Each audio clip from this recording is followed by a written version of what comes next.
একটা খারাপ পরিবারে তুমি যতই ভালো থাকার চেষ্টা করুক না কেন, বাট যতই মানিয়ে নেওয়ার চেষ্টা করুক, তাও দিন শেষে সে ঘর থেকে মানসিক রোগী হয়ে বের হবে তুমি। তো বন্ধুরা, কেমন আছো সবাই? আশা করছি সবাই ভালো আছো, আর আমরাও ভালো আছি মোটামুটি।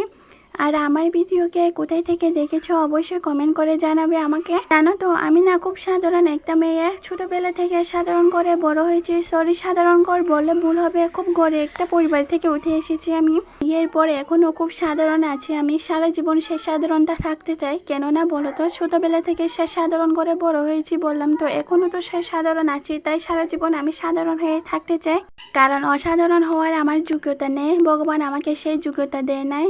তাই বলি, আমাকে যার ভালো লাগে সে এমনি লাগবে, সে কখনো আমার স্ট্যাটাস, আমার যোগ্যতা দেখবে না, বাট আমার পোশাক আশাক দেখে কেউ বিচার করবে না। কতজনে কত কথা শুনেছি, কিন্তু চুপ করে আছি, কিছু বলার মতো ভাষা নেই। এই যে আমি গরিব বললাম না,